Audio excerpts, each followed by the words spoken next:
Alam nyo ba, habang nasa high school ka pa, mayroon ka ng mga kaklase ng nanay at tatay na? Ito ang realidad ng libo-libong kabataang Pilipino.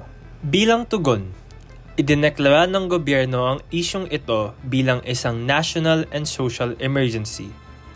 Pero, ano ngayon? Sa dokumentaryong ito, aalamin natin kung bakit patuloy ang pagtaas ng kaso ng teenage pregnancy at sexually transmitted infections. Ano ang edukasyong sexual? Ano ang nilalaman ng Senate Bill 1979? Ano ang mga benepisyo at kontrobersya sa likod nito? At higit sa lahat, paano tayo makakatulong? Sa Pilipinas ngayon, isa sa bawat 10 panganganak ay mula sa isang ina na mas bata pa sa 19 na taong gulang. Balikan natin ang 3 taon na nakalipas. Noong taong 2022, isang report ang nagsiwalat na 3,135 kabataang ina ay mas bata pa sa 15 na taong gulang. Mas mataas ito ng 35% kaysa sa nakaraang taon. Dahil sa patuloy na pagtaas ng bilang ng maagang pagbubuntis, mas maraming kabataang Pilipino ang nawawalan ng kanilang pagkabata at hinaharap ng napakaaga, sapagkat sila ay nahaharap sa mga responsibilidad ng pagiging magulang.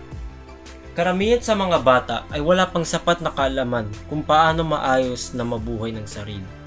Paano pa kaya ang bumuhay ng bagong pamilya?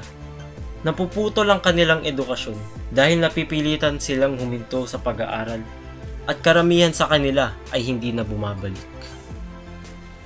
Kasi po yung mga dati mong nagagawa, hindi na po ngayon. Yung makikipagsalama po ako sa mga kaibigan ko, sa mga gala po, hindi na po ngayon. Sobrang hirap. Kasi yung pag-aaral ko, mas natakot ako syempre kung ano sasabihin ang papa ko o kaya ng mga ibang tao sa akin. Nung nalaman kong buntis ako, natatakot ako noon tapos hindi ko alam kung anong gagawin ko. Gusto ko lang sabihin na sorry kasi yung time na pinanghinaan ako ng loob. Nag-aral po ako ng grade 8. Wala naman pong naturo sa amin na birth control. Kung alam ko lang po ang birth control, gagamit po ako nun kasi para maiwasan ko po.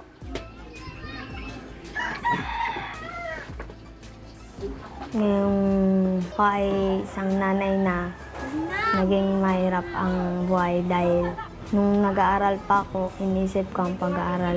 Ngayong nanay na ako, kailangan ko na po isipin yung anak ko, yung ano sa bahay.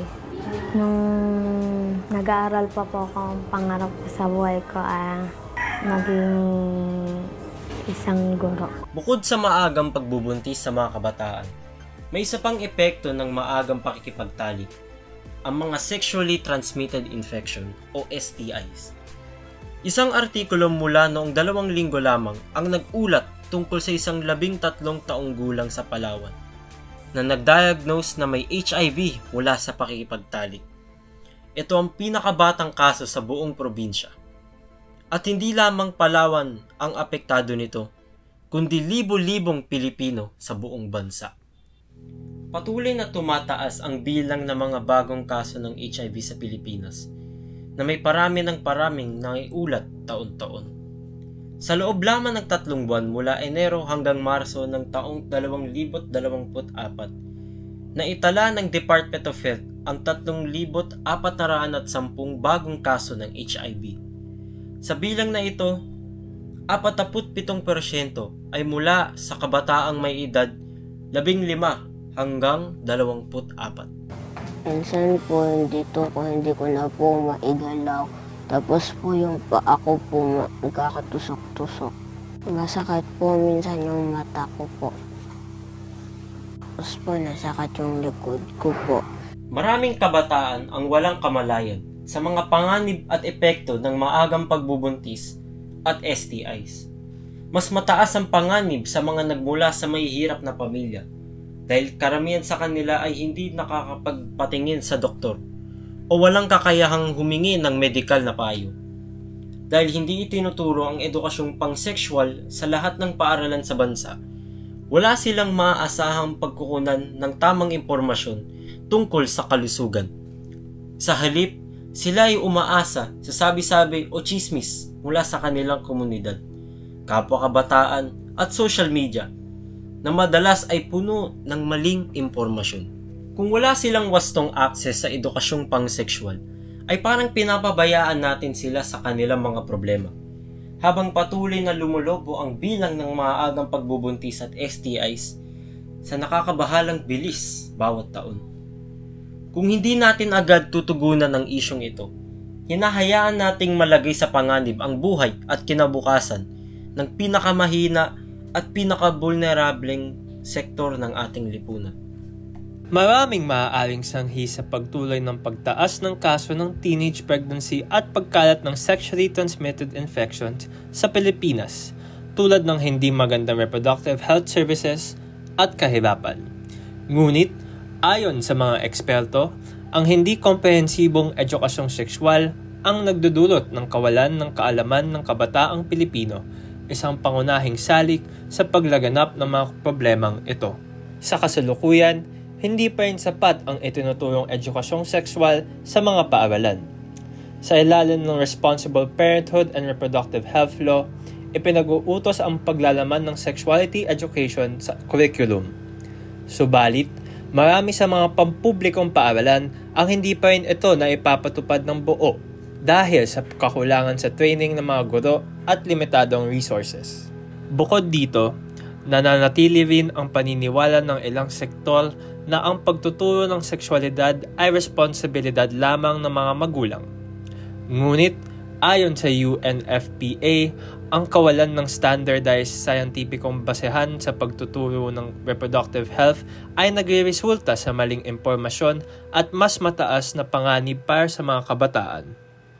Sa kawalan ng sapat na edukasyon, napipilitan ang mga kabataan na kumuha ng impormasyon sa social media at unreliable resources, na nagdudulot ng maling paniniwala at hindi ligtas ng pag-uugali.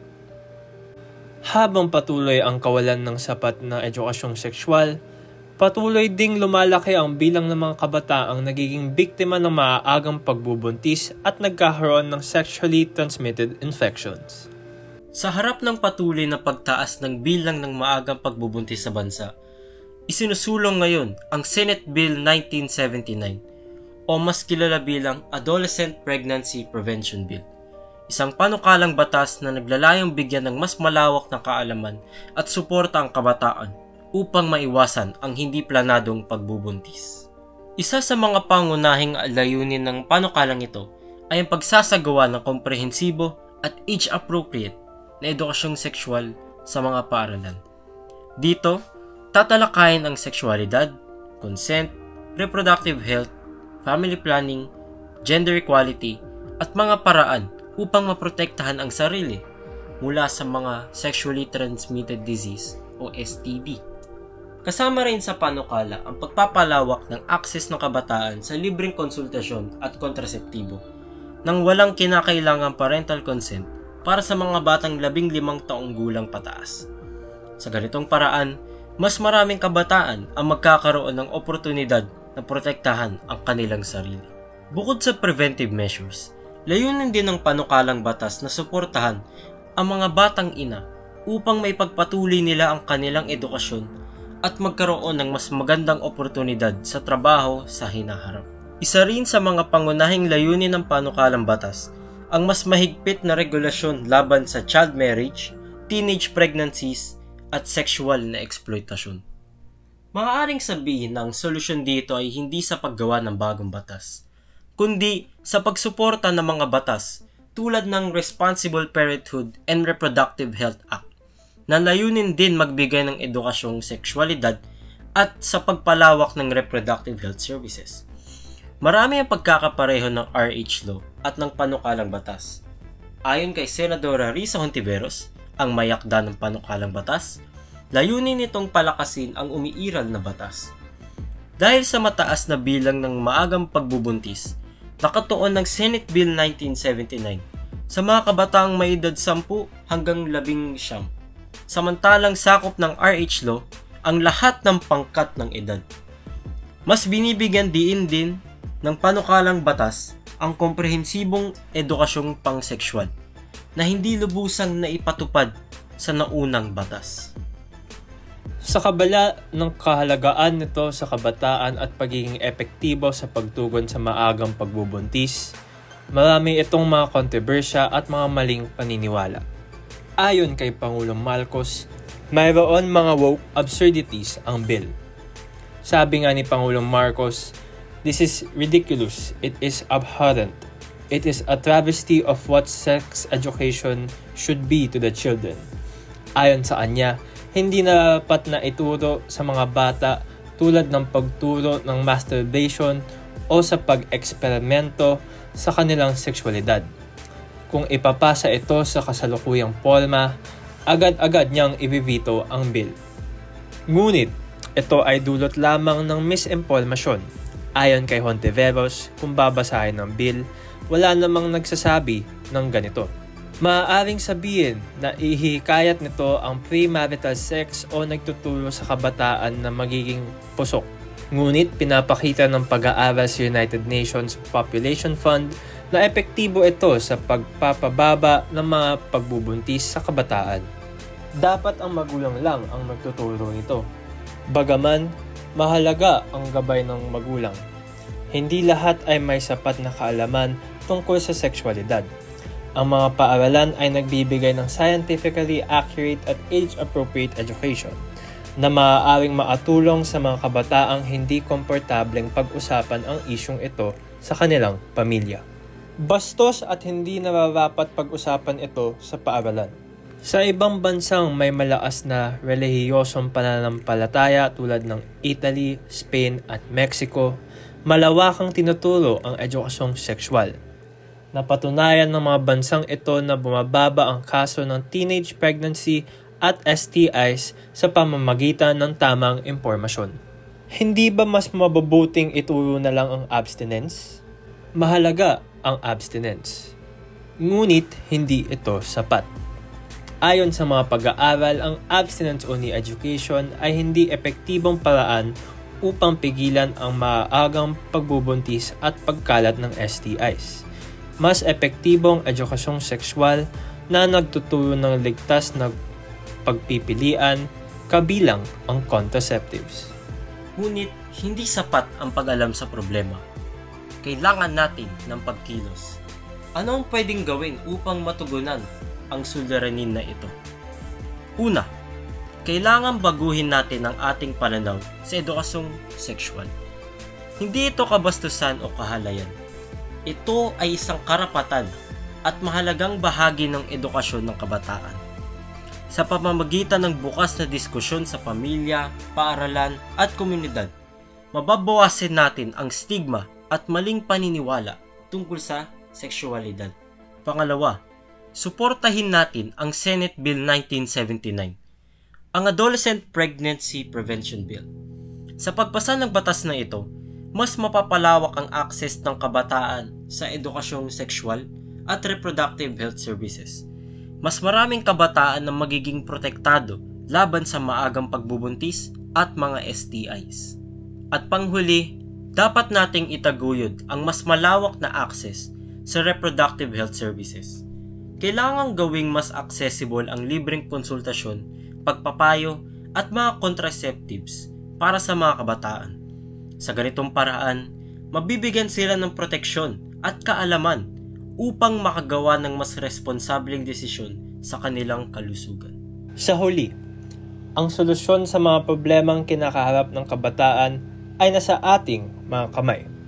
Tandaan natin ang edukasyong sexual ay hindi hadlang, bagamat ito ay isang solusyon para sa mas ligtas at mas responsableng kinabukasan. Sa pamamagitan ng tama at komprehensibong edukasyon, mas mapaprotektahin natin ang mga kabataan laban sa maagang pagbubuntis, STIs at stigma. Ngayon, Nasa ating mga kamay ang pagbabago. Ano sa tingin mo?